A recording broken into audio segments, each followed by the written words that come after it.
नमस्कार, आपके साथ मैं Rohit Kumar, news for nation देख रहे हैं आप। खबर है पटना से, जहां पर आज सम्राट कैबिनेट की महत्वपूर्ण मीटिंग जो है वो खत्म हो गई और इस मीटिंग में कुल 22 महत्वपूर्ण एजेंडों पर जो है मोहर लगाई गई। इसमें सबसे महत्वपूर्ण अगर कुछ एजेंडों की बात करें तो उसमें पटना एम्स के विस्तार के लिए जमीन खरीद को लेकर के सरकार ने जो है स्वीकृति दी है। सम्राट चौधरी 3 दिन पहले ही पटना एम्स का परिसर का जो है निरीक्षण करने के लिए पहुंचे थे। इसके साथ साथ बिहार में चार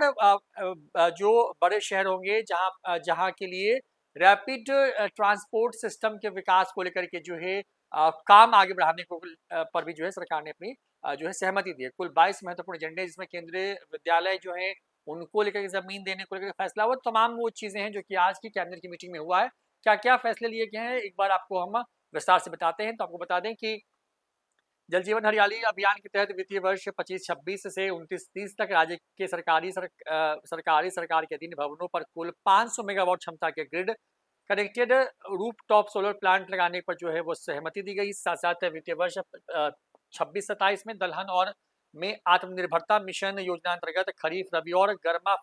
मौसम में विभिन्न दलहनी फसलों को बढ़ावा देने हेतु जो है 79 करोड़ 84 लाख 61,604 रुपए जो है उसकी स्वीकृति जो है वो प्रदान की गई है। इसके साथ साथ वित्तीय वर्ष 26-27 में डिजिटल एग्रीकल्चर मिशन जो है उस के अंतर्गत एग्री स्टेक परियोजना अधीन फार्मर रजिस्ट्री एवं डिजिटल क्रॉप सर्वे हेतु कुल जो है 154 करोड़ रुपए की जो है वो स्वीकृति प्रदान की। कृषि विभाग की तरफ से चतुर्थ कृषि रोड मैप के अंतर्गत खाद्यान्न फसलों एवं वाणिज्यिक फसलों को बढ़ावा देने हेतु वित्तीय वर्ष 26-27 में राष्ट्रीय खाद्य सुरक्षा एवं पोषण मिशन के तहत कुल जो है 44 करोड़ 63 लाख 45,800 रुपए की स्वीकृति जो प्रदान की गई है। ग्रामीण विकास विभाग की बात करें तो महात्मा गांधी नरेगा अंतर्गत गठित सामाजिक अंकेक्षण सोसाइटी को विकसित भारत रोजगार एवं आजीविका के लिए गारंटी मिशन 2025 के अंतर्गत अंगीकृत करने एवं विकसित भारत जी राम जी योजना बिहार 2026 का निष्पक्ष, कारगर एवं पारदर्शी तरीके से सामाजिक अंकेक्षण कराने हेतु सामाजिक अंकेक्षण सोसाइटी को अधिकृत करने के संबंध में फैसला हुआ है। इसके साथ साथ मुजफ्फरपुर में बंद मोतीपुर चीनी मिल की 266 एकड़ जमीन को मेंसर्स इंडिया पोटास लिमिटेड से वापस लेने हेतु आर्बिट्रेशन न्यायालय एवं माननीय जिला सत्र न्यायालय पटना द्वारा पारित न्यायाधीश के आलोक में मेंसर्स इंडियन पोटास लिमिटेड को भुगतान करने हेतु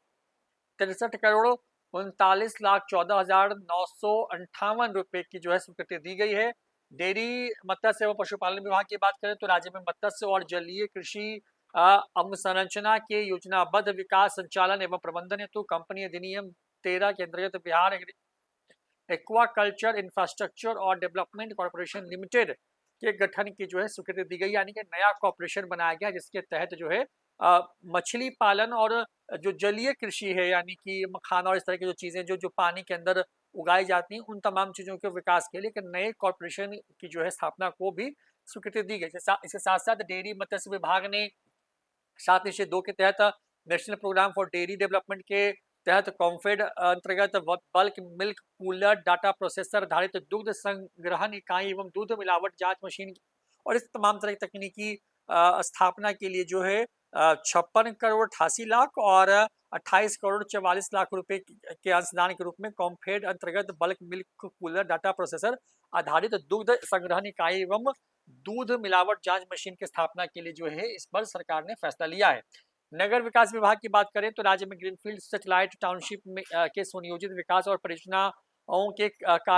जो है कार्यान्वयन के लिए अन्य तकनीकी सहायता के लिए CEPT centre for environmental planning and technology सलाहकार फाउंडेशन सीईपीटी विश्वविद्यालय अहमदाबाद को नामांकन के आधार पर तकनीकी सहायता इकाई के रूप में चयन करने के संबंध में जो है फैसला हुआ है। Pataliputra Tirhut greenfield satellite township के कोर क्षेत्र को विस्तार करने तथा पाटलिपुत्र, हरिहरनाथ, मगध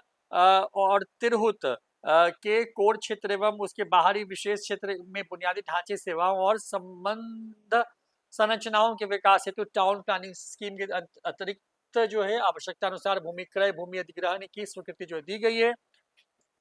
इसके साथ साथ राज्य के 4 कॉरिडोर में रीजनल रैपिड ट्रांजिट सिस्टम के निर्माण हेतु अल्टरनेटिव एनालिसिस रिपोर्ट यानी कि AAR तथा विस्तृत परियोजना प्रतिवेदन तैयार करने पर होने वाले कुल अनुमानित व्यय 31.59 करोड़ रुपए की जो है स्वीकृति दी गई है। पथ निर्माण विभाग के तहत भागलपुर जिला अंतर्गत गंगा नदी पर विक्रमशिला सेतु पर बेली ब्रिज निर्माण कार्य, नवीन सस्पेंडेड स्लैब निर्माण कार्य एवं सेतु के संपूर्ण भाग की मरम्मती एवं पुनर्स्थापना हेतु कुल जो है 126 करोड़ 25 लाख 55 हजार करोड़ रुपए की जो है प्रशासनिक स्वीकृति दी गई है। योजना एवं विकास विभाग की बात करें तो मुख्यमंत्री निश्चय स्वयं सहायता भत्ता योजना को अगले 5 वर्षों तक विस्तारित करने तथा उक्त योजना के कार्यान्वयन के पर वर्तमान वित्तीय वर्ष 26-27 के स्वयं सहायता मद में कुल अनुमानित राशि 300 करोड़ रुपए की प्रशासनिक स्वीकृति दी गई है। विज्ञान प्रौद्योगिकी विभाग की तरफ से भी फैसला हुआ है। 2 महत्वपूर्ण फैसले हुए हैं। निर्वाचन विभाग के अधीन भी जो है कुल 2 फैसले हुए हैं। साथ साथ पटना एम्स को लेकर के जो है विस्तारीकरण के लिए मौजा भुसौला दानापुर थाना नंबर 40 में रकबा 26.76 एकड़ का अधिग्रहण के लिए चिन्हित भूमि पर होने वाले व्यय की अनुमानित लागत जो है करीब 3 अरब 48 करोड़ 89 लाख 98,270 रुपए जो है उस पर भी है प्रशासनिक स्वीकृति दी गई है। भूमि राजस्व विभाग के तहत जो है केंद्रीय विद्यालय की स्थापना के लिए मधुबनी, मुंगेर और जो है मुजफ्फरपुर में जमीन के स्थानांतरण पर फैसला हुआ है। और साथ ही साथ राजस्व व भूमि सुधार विभाग के ही अंतर्गत मुंगेर के में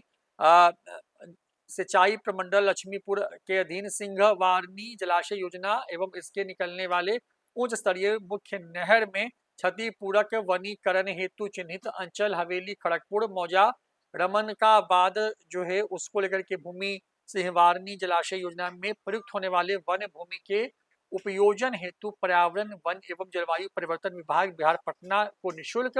अंतर विभागीय स्थायी हस्तांतरण की स्वीकृति के संबंध में जो है ये फैसला किया गया। तो आज कुल कैबिनेट की जो मीटिंग हुई उसमें कुल 22 एजेंडों पर जो है सम्राट सरकार ने फैसला लिया है। बड़ी बात यह है कि इसमें बिहार में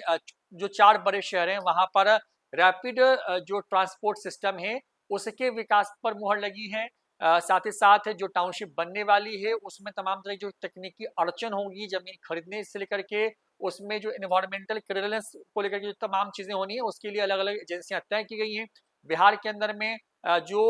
जल पर जिस तरह की जो खेती होती है, मखाना हो गया या दूसरे जो इस तरह के प्रोडक्ट हैं या फिर मत्स्य जो है उन तमाम चीजों के विकास के लिए एक नए बोर्ड की स्थापना हुई है। और साथ ही साथ पटना एम्स जो है उसके विस्तारीकरण के लिए जो है सरकार ने जमीनी अधिग्रहण को लेकर के भी राशि का आवंटन कर दिया है। ये महत्वपूर्ण बातें हैं। 4 केंद्रीय विद्यालय जो है वो खुलेंगे और उसके लिए भी जमीन का हस्तांतरण जो है इस कैबिनेट की मीटिंग में इस पर फैसला लिया गया। फिलहाल इतना ही। आप देखते रहिए न्यूज़ फॉर नेशन। नमस्कार।